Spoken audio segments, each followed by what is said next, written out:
The gravel crunched under the tires of her borrowed pickup, each stone a tiny, percussive protest against her intrusion. Clara slowed, her knuckles white on the steering wheel, the worn leather familiar beneath her clammy palms. The road, if it could even be called that, was little more than a suggestion of a path, swallowed by an encroaching tide of emerald green. Towering pines, impossibly tall and impossibly dense, pressed in on either side, their branches laced together like the gnarled fingers of ancient giants. Above, a sliver of impossibly blue sky peeked through, a taunting reminder of the vastness she had come here to find, and perhaps to lose herself within.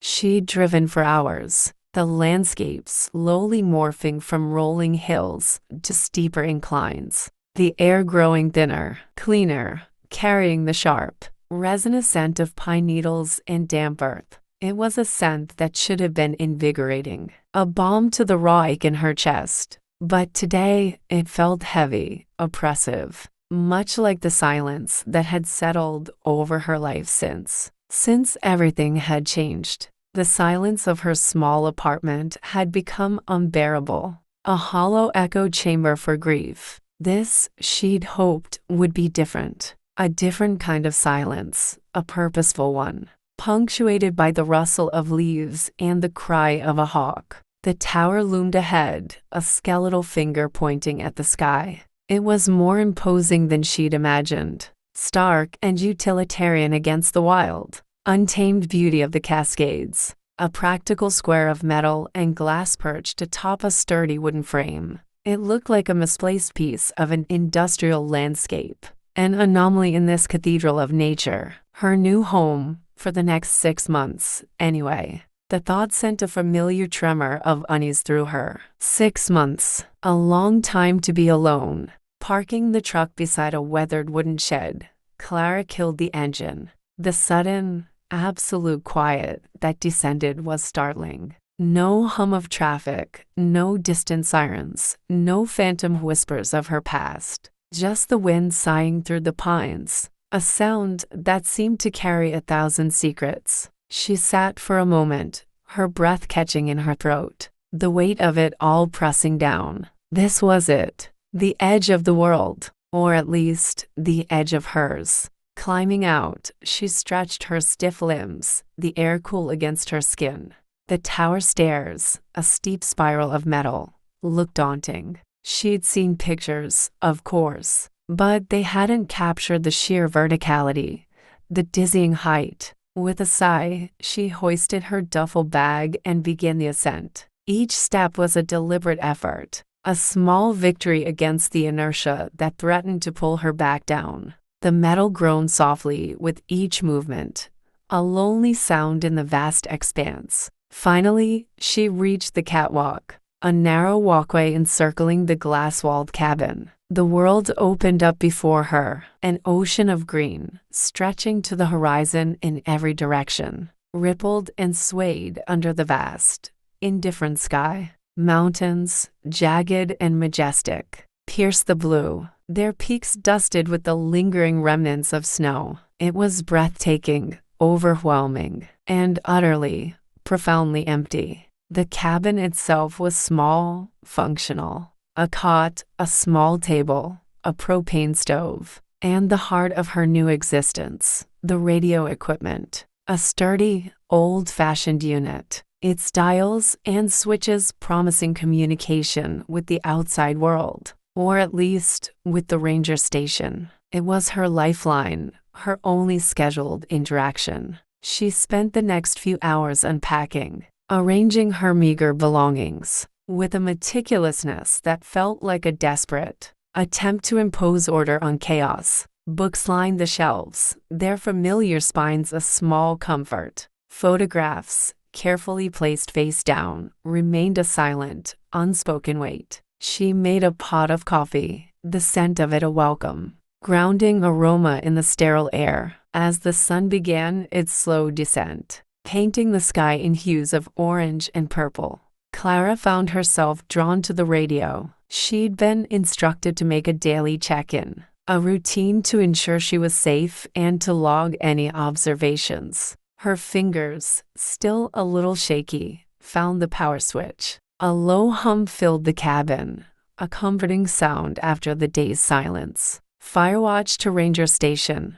Do you copy?" Her voice sounded thin, reedy, swallowed by the immensity of the space. She pressed the transmit button, the crackle of static a momentary jolt. A moment of silence, then a gruff, warm voice crackled back. "Ranger Station copies. Firewatch. Miller here. How's it going up there, Clara?" The sound of a human voice, even through the static, was a surprise. "It's quiet," she managed, her gaze sweeping across the darkening landscape. "Very quiet." A low chuckle. "That's the point, isn't it? Seeking solitude, remember? You picked a good spot for it. Anything to report?" "Just the usual," she said, scanning the horizon. "Plenty of green. No smoke. Winds picking up a bit from the west." She found herself speaking more easily. The simple act of reporting, of being heard, a small anger. "Good. Keep an eye on that wind. She can be a fickle mistress this time of year." "Anything else? Need anything?" "No, I'm fine, thank you, Ranger Miller." "Just Miller is fine." "And you're welcome." "All right, Firewatch. I'll check in again tomorrow. Stay safe up there." "Will do." Miller out. She switched off the radio, the silence returning, but this time, it felt a little less absolute. Miller's voice, though brief, had been a tangible presence, a reminder that she wasn't entirely alone. She looked out at the twilight deepening the shadows between the trees, at the stars beginning to prick the velvet sky. The grief was still there, a dull ache beneath her ribs, but for the first time in weeks, it didn't feel like the only thing in the world. The next few days settled into a rhythm. Wake with the sun, make coffee, scan the horizon with binoculars, log any signs of smoke,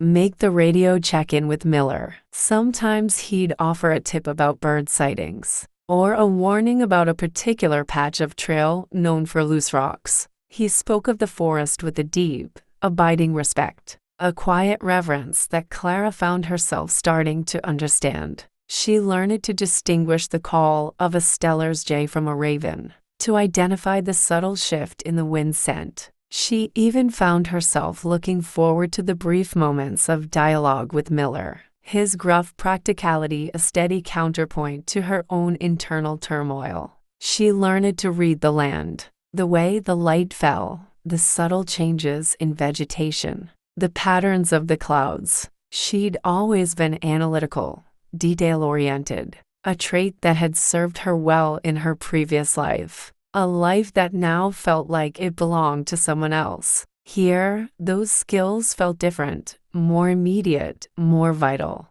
She meticulously studied the maps spread across her table, tracing the contours of the land with her finger, memorizing the names of the creeks and ridges. It was a way to focus, to channel her restless energy into something tangible. One afternoon, about a week into her tenure, the air grew heavy, thick with an almost electric stillness. The sky, which had been a brilliant blue all morning, began to bruise, darkening to an ominous shade of charcoal. The wind, which had been a gentle caress, whipped into a frenzy, rattling the edges of the cabin and tearing at the trees. Clara felt a prickle of unease, a familiar tension coiling in her gut. She scanned the horizon, her binoculars sweeping across the vast expanse.